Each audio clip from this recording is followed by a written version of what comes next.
Good morning, everyone. Welcome to today's presentation. I'm excited to talk about the role of the promoter.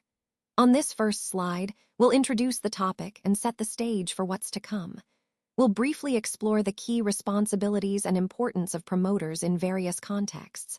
So, let's get started and dive into understanding their crucial role. Let's talk about the role of a promoter in the company formation process. First, a promoter is essentially the person who takes the initiative to start the company. They are involved from the very beginning, helping to lay the foundation. When we say registered, we're referring to the formal process of registering the company with the relevant authorities, which is a crucial step. Next, there's the registration process itself. This involves submitting all necessary documents, fulfilling legal requirements, and ensuring that everything is in order for the company to be officially recognized. Once the registration is complete, the company is incorporated, meaning it gains a separate legal identity. Now, before incorporation, there's what we call the pre-incorporation stage. This is the phase where the promoter is actively working behind the scenes, finding investors, arranging finances, and setting up the initial framework. So, where does the promoter fit into all of this? Well, the promoter is pivotal. They initiate the process, navigate through registration, and facilitate incorporation. They are the driving force behind transforming an idea into a legally recognized entity. Understanding this role helps us see how important promoters are in shaping the company's foundation and overall success. Now, let's talk about the person responsible for promoting a company. This individual is known as a promoter. A promoter is someone who takes the initiative to start and develop a company, often laying the foundation for its growth. It's important to understand that a promoter isn't limited to a single type of person. They can be an individual, like an entrepreneur or a business visionary. They can also be a partner in a partnership, a company itself, or even an association working together towards a common goal. So, whether it's a single person or a group acting collectively, the core idea remains the same. The promoter is the driving force behind the company's promotion and establishment. Understanding this role is crucial because it ties into the overall process of how a company is formed and brought to life. The promoter's efforts set the stage for the company's future success, making their role fundamental in the entire business setup process. Let's talk about the annual return. As mentioned in the prospectus, the board of directors typically acts based on the advice of the managing person, except when they are acting in a professional capacity. This highlights how important the board's reliance on key advice is in decision-making. Next, we have the concept of direct or indirect control over a company. This is about understanding who has the power to influence or control the company's operations, whether directly through ownership or indirectly through other means.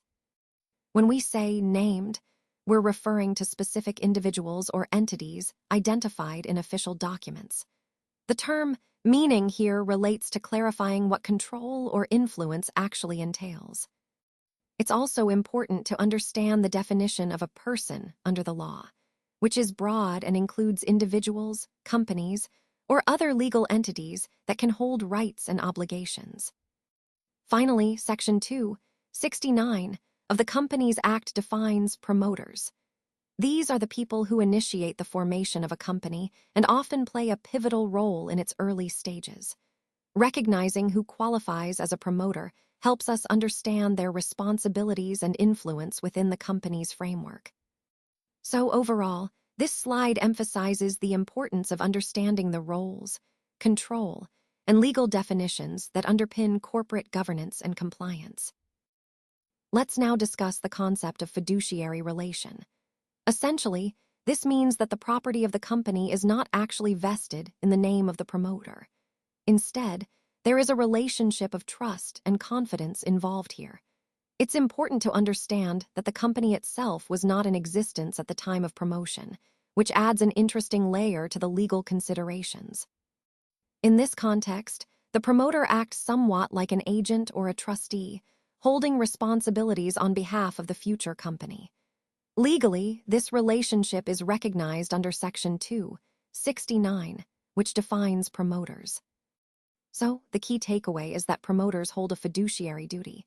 They must act honestly and in good faith, prioritizing the interests of the company they're helping to establish. This legal position underscores the trust placed in promoters to manage the process ethically and transparently, even before the company officially comes into existence. This concept ties into the broader theme of how legal and ethical obligations guide the formation and development of a company. When we talk about the role of a promoter, the first thing to understand is that they are essentially the person who comes up with the idea of starting a business. They are the originator of the venture. They decide on the core objectives of the business, such as what it aims to achieve and the direction it will take. Promoters also determine important practical details like how much capital is needed to get the business off the ground and the scale of operations they plan to undertake. These decisions set the foundation for the company's growth and development. Another key responsibility is preparing the necessary documents for the company's incorporation, such as the Memorandum of Association and Articles of Association. These documents are crucial because they outline the company's purpose and the rules governing its internal management. Promoters also play a vital role in raising capital.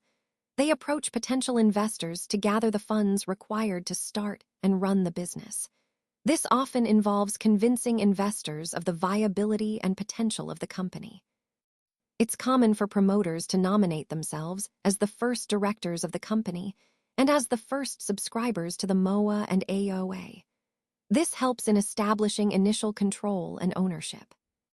Additionally, promoters can enter into contracts on behalf of the proposed company even before it is officially registered. This means they can secure deals or agreements that will benefit the company once it's formed.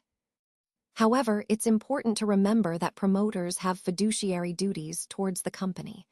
They must act honestly and in the best interest of the company. They are prohibited from making secret profits or engaging in any form of misconduct during the promotion process. In summary, the promoter is the driving force behind a new business, responsible for laying its foundation, raising capital, and ensuring everything is in place for a smooth start. Now, let's talk about the crucial duties of a promoter. First, they must disclose any private arrangements they have. This means being transparent about any deals or agreements that are not part of the public record. Next, they need to reveal any secret profits they might have earned. It's essential to be honest and open about any financial gains that could affect the company or its shareholders. They are also required to disclose all material facts. This covers any information that could influence an investor's decision or impact the company's value. Transparency here helps build trust and ensures everyone is well informed.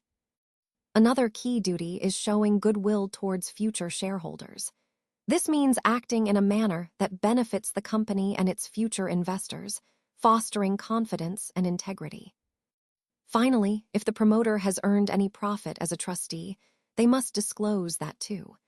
It's about maintaining honesty and integrity in every aspect of their role. Overall, these duties are all about ensuring transparency, honesty, and fairness, which are fundamental principles for good corporate governance. So, to wrap up my presentation, I want to emphasize that the promoter plays a very crucial role in promoting the company in all aspects, especially during the pre-incorporation phase. The promoter is essentially the driving force behind starting the business. They're the ones who raise the initial capital needed to get things going, enter into important contracts, and make sure everything runs smoothly and efficiently as the company gets off the ground. Because the promoter is involved right from the beginning, they're connected to the company since its inception. That's why we often refer to them as the starter of a business or the founder. Their early efforts set the tone for the company's future success, and their role is fundamental in shaping the foundation for growth and stability. In summary, the promoter isn't just a supporter but a key figure who ensures the company's launch and early development are successful, aligning with the overall theme of understanding the vital roles that contribute to a company's growth. Thank you so much for your time and attention today. I really appreciate the opportunity to share these insights with you. If you have any questions or want to discuss any of the topics further, please don't hesitate to reach out.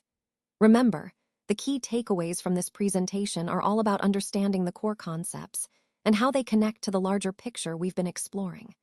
I hope you found this session valuable and that it sparks new ideas or approaches in your work. Once again, thank you for being here and for your engagement.